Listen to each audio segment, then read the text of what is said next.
মাত্র 1 কাপ ছোলার ডাল দিয়ে একদম সহজে বানানো যায় ছোলার ডালের মতিচুরের লাড্ডু। বোঁদে ভাজার ছান্তা ছাড়া কোনো রকম ঝামেলা ছাড়াই কিন্তু এই মতিচুরের লাড্ডুগুলো খুব সহজেই বানিয়ে ফেলতে পারবেন, আর খেতে হবে একদম দোকানের মতন। তো বন্ধুরা, ছোলার ডালের মতিচুরের এই লাড্ডুটা বানাবার জন্য এখানে আমি 100 গ্রামের মতন চানার ডাল কিংবা ছোলার ডাল নিয়েছিলাম, আর তারপর সারা রাত ভিজিয়ে রেখেছি। তো এখন ডালটা খুব ভালো করে ভিজে গেছে। তো এখন আমি মিক্সারের মধ্যে ডালটা দিয়ে দিচ্ছি, আর ডালটা দেওয়ার পর ডালটাকে খুব ভালো করে বেটে নেব। তো প্রথমে আমি মিক্সারের মধ্যে ডালটা দিয়ে দিলাম। তো এই যে দেখুন, ডালটা দিয়ে দিলাম। ডালটা দিয়ে দেওয়ার পর আমি এর মধ্যে সামান্য পরিমাণে লবণ অ্যাড করে দেব। এতে কিন্তু লাড্ডুর স্বাদটা কিন্তু ভালো আসবে। আর তারপর সামান্য পরিমাণে জল এখানে অ্যাড করেছি। তারপর ঢাকনা বন্ধ করে খুব ভালো করে বেটে নেব। তো এই যে দেখুন, ডালটা খুব ভালো করে পেস্ট করে নিয়েছি। আর এই যে দেখুন, ডালটা একদম মিহি করে কিন্তু পেস্ট করে নিয়েছি। এবার এই ডালটা ভাজার জন্য আমি কড়াইতে বেশ কিছু পরিমাণে তেল দিয়ে খুব ভালো করে গরম করে নিয়েছি। এবার আমি যেভাবে বড়া ভাজা হয় ঠিক সেইভাবে আমি অল্প অল্প করে দিয়ে বড়াগুলোকে একদম হালকা করে ভেজে নেব। একদম কিন্তু এই ডালের বড়াগুলো না একদম কিন্তু শক্ত করে ভাজার দরকার নেই, একটু নরম থাকবে, ঠিক ওইভাবে কিন্তু ভেজে নিতে হবে। তো এই যে দেখুন, ডালগুলো আমি দিয়ে দিচ্ছি। দেওয়ার পর খুব ভালো করে 2 পিঠ ভেজে নেব। এই যে বড়াগুলো ভেজে নিচ্ছি। এই বড়াগুলো ভাজতে কিন্তু বেশি সময় লাগে না, 2 থেকে 3 মিনিটের মধ্যে বড়াগুলো খুব সুন্দর করে ভাজা হয়ে যায়। তো বন্ধুরা দেখুন, বড়াগুলো কিন্তু একদিক খুব ভালো করে ভাজা হয়ে গেছে। তো বন্ধুরা, বড়াগুলো এক পিঠ খুব ভালো করে ভাজা হয়ে গেছে। এবার আমি আর এক পিঠ উল্টে খুব ভালো করে ভেজে নিচ্ছি। তো পরপর করে সব বড়াগুলো আমি একবারে উল্টে দিচ্ছি, দিয়ে খুব ভালো করে আর এক পিঠ ভেজে নেব। আর ফ্লেমটাকে কিন্তু মিডিয়াম টু হাইতে রাখতে হবে, রেখে খুব ভালো করে বড়াগুলোকে ভেজে নিই। খিচুড়ির লাড্ডুর জন্য কিন্তু বেসন কিংবা ছোলার ডাল কিংবা নানান ধরনের ডাল দিয়েও কিন্তু করা যায়, তবে ছোলার ডাল দিয়ে করলে কিন্তু একটু বেশি ভালো হয়। আর তার সাথে যদি একটু থাকে বেসন, এই দুটো মিশ্রণ একসঙ্গে যোগ করে যদি লাড্ডু বানানো হয় তাহলে কিন্তু খেতে আরও ভালো লাগবে। এই যে বড়াগুলো খুব ভালো করে ভাজা হয়ে গেছে, এখন আমি বড়াগুলোকে তুলে নেব। আর দেখুন, বড়াগুলো কিন্তু আমি বেশি লাল করে ভাজিনি, ঠিক এই রকম একটু কালারটা চেঞ্জ হয়ে গেলে কিন্তু আমি বড়াগুলোকে তুলে নেব। তো বড়াগুলো তুলে নেওয়ার পর বাদবাকি ছোলার ডালের বড়াগুলোকে একইভাবে ভেজে নেব।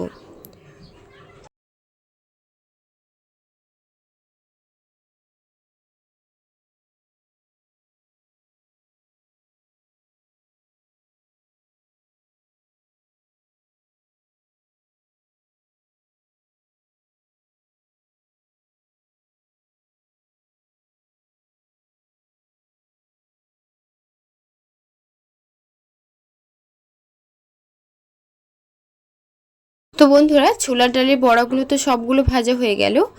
এখন আমি সবগুলো বড়া তুলে নেওয়ার পর এবার আমি বেসনের একটা বড়া বানাবো। তার জন্য এখানে আমি নিয়েছি 100 গ্রামের মতন বেসন, আর সামান্য লবণ ও জল দিয়ে দিলাম। তারপর এখানে একটু কালারটা চেঞ্জ হওয়ার জন্য দিয়ে দিচ্ছি রেড ফুড কালার। আপনারা যদি চান নাও দিতে পারেন, আর চাইলেও কিন্তু দেওয়া যেতে পারে। তো ফুড কালারটা দিয়ে দেওয়ার পর খুব ভালো করে একসঙ্গে খুব ভালো করে মিশিয়ে নিচ্ছি। ব্যাটারটা কিন্তু বেশি পাতলা করা যাবে না কিংবা বেশি মোটা করাও যাবে না, ঠিক একটা ব্যাটার বানাতে হবে। তাহলে দেখবেন বড়াগুলো খুব সহজেই বানাতে পারবেন, আর ভাজাটাও কিন্তু তাড়াতাড়ি হয়ে যাবে। তো অল্প অল্প জল দেওয়ার পর খুব ভালো করে ব্যাটারটা রেডি করে নিচ্ছি। তো দেখুন, ব্যাটারটা আমি ঠিক এইভাবেই রেডি করে নিচ্ছি। এর মধ্যে কিন্তু আমি আরও একটু সামান্য জল দেব, ব্যাটারটা কিন্তু অনেকটাই মোটা হয়ে গেছে। তো দেখুন, ব্যাটারটা ঠিক আমি এইভাবে রেডি করেছি। এবার আমি তেলের মধ্যে অল্প অল্প করে দিয়ে খুব ভালো করে ভেজে নেব। ঠিক যেইভাবে আমি ছোলার ডালের বড়াটা ভেজেছি, ঠিক বেসনের বড়াটাও কিন্তু একইভাবে ভেজে নিচ্ছি। আপনারা ভিডিওটা শেষ অবধি দেখবেন, আশা করব খুব ভালো লাগবে। আর অবশ্যই কিন্তু এইভাবে একবার বাড়িতে বানিয়ে দেখবেন, এতে খুব ভালো লাগবে।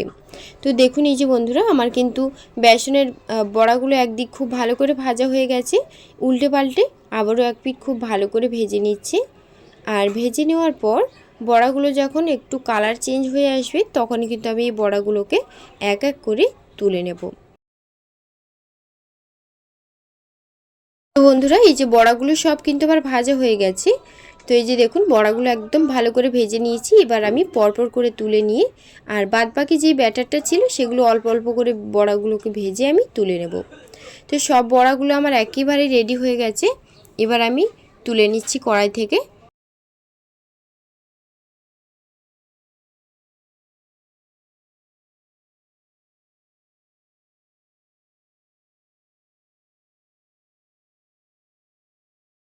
সব বড়াগুলো তুলে নেওয়ার পর ওই একই প্যানে আমি বেশ কিছু পরিমাণে জল আর 200 গ্রাম চিনি অ্যাড করেছি। মানে 200 গ্রাম 100 গ্রাম ছোলার ডাল আর 100 গ্রাম বেসনের মধ্যে আমি 200 গ্রাম চিনি অ্যাড করেছি। এটা কিন্তু একদম পারফেক্ট মাপ। আপনারা অবশ্যই কিন্তু এই মাপটা অবশ্যই খেয়াল রাখবেন। চিনিটা 1 কাপের মতন, মানে 100 গ্রামের মতন দিয়েছি আর জল আমি কিন্তু দিয়েছি 1 কাপের মতন। তারপর এলাচের গুঁড়ো আর সামান্য পরিমাণে লবণ দিয়েছি। দেওয়ার পর চিনি শিরাটাকে খুব ভালো করে ফুটতে দেবো 1 মিনিটের জন্য। আর ততক্ষণে কিন্তু আমি বেসন আর ছোলার ডালের বড়াটা গুঁড়ো করে নেব মিক্সারে। তো শিরাটা কিন্তু খুব ভালো করে ফুটতে শুরু করেছে।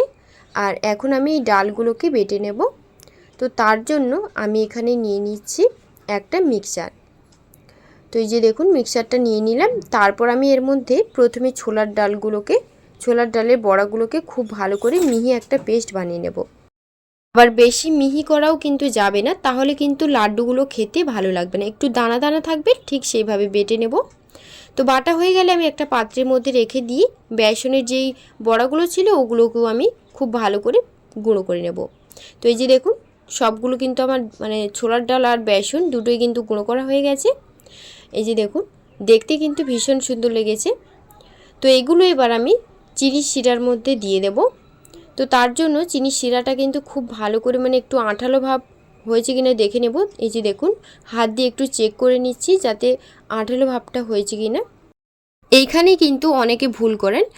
চিনির শিরাটা দেখবেন একদম আঠালো ভাব হয়ে যায়, তখন কিন্তু অনেকেই দেয়। এটা কিন্তু একদমই করতে যাবেন না। হালকা আঠালো ভাব থাকবে তখন কিন্তু এটা দিতে হবে, তাহলে দেখবেন একদম পারফেক্টভাবে লাড্ডুটা বানানো হবে। তো এই যে দেখুন, এবার আমি ডাল আর বেসনের যে গুঁড়োটা করে রেখেছিলাম সেটা আমি চিনি শিরার মধ্যে দিয়ে দিয়েছি। আর দেওয়ার পর একদম শুকনো ভাব করে নেব। এই সময় কিন্তু ফ্লেমটাকে মিডিয়াম আর হাইতে করে রাখতে হবে। আর অনবরত নাড়াচাড়া করতে করতে কিন্তু একদম শুকনো ভাব আনতে হবে, তাহলে দেখবেন একদম লাড্ডুগুলো ঝরঝরে থাকবে আর খেতেও কিন্তু ভালো লাগবে। তো এই যে দেখুন, একদম শুকনো ভাব করে নিচ্ছি। আরও কিন্তু একদম ভালো করে শুকনো ভাব করে নেব যতক্ষণ না কড়া থেকে এই মিশ্রণটা উঠে আসছে। 5 থেকে 6 মিনিট ধরে খুব ভালো করে নাড়াচাড়া করে নেওয়ার পর আমি এখানে দিয়ে দিচ্ছি চারমগজ। চারমগজটা দিয়ে দেওয়ার পর আবারও একটু খুব ভালো করে মিশিয়ে নেব। মিশিয়ে নিয়ে একদম শুকনো ভাব করে নেব। এই যে দেখুন, আর অনেকটাই কিন্তু ঝরঝরে ভাব হয়ে এসছে। তো এই যে 2 থেকে 3 মিনিটের মতন মিশিয়ে নেওয়ার পর দেখুন একদম ঝরঝরে হয়ে গেছে। এবার কিছুক্ষণ নাড়াচাড়া করে আমি এটাকে নামিয়ে নেব। তো এই যে দেখুন, খুব ভালোভাবে কিন্তু মিশে গেছে আর কড়াই থেকে কিন্তু ছিঁড়ে আসছে, দেখতেই পাচ্ছেন। তো এই পর্যায়ে এলে তখন কিন্তু আমি এটাকে নামিয়ে নেব। তো দেখুন, এবার আমি এটাকে নামিয়ে নেব।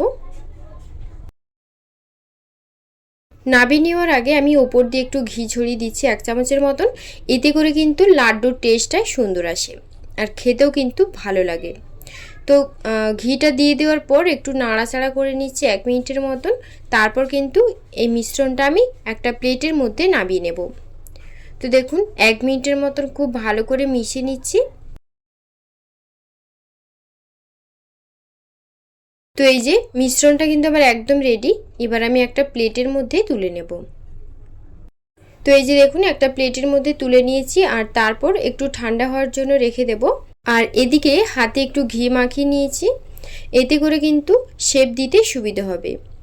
তো এবার আমি অল্প অল্প করে নিয়ে লাড্ডু শেপ করে গোল শেপ করে তৈরি করে নেব।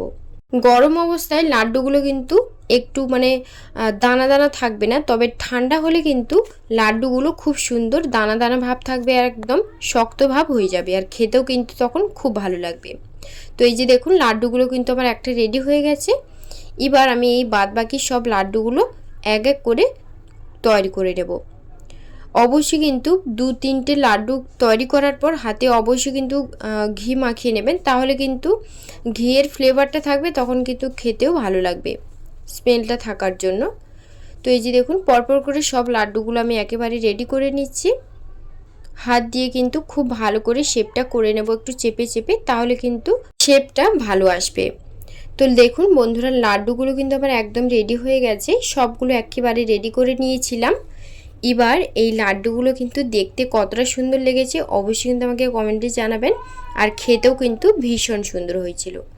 তো এখন আমি লাড্ডুর ওপর দিয়ে কাজু আর কিশমিশ ওপর দিয়ে একটু দেখতে ভালো লাগার জন্য দিয়ে দিলাম। এটা একদমই অপশনাল, আপনারা চাইলে দিতে পারেন কিংবা নাও দিতে পারেন। তো দেখুন কাজু কিশমিশটা দিয়ে দেওয়ার পর আমার কিন্তু লাড্ডুর রেসিপি একদম রেডি। সো বন্ধুরা, আজকের এই লাড্ডুর রেসিপি আপনাদের কাছে কেমন লাগলো অবশ্যই কিন্তু আমাকে কমেন্টে জানিও, এবং ভালো লাগলে লাইক, শেয়ার ও চ্যানেলটিকে সাবস্ক্রাইব করে দিও। ধন্যবাদ।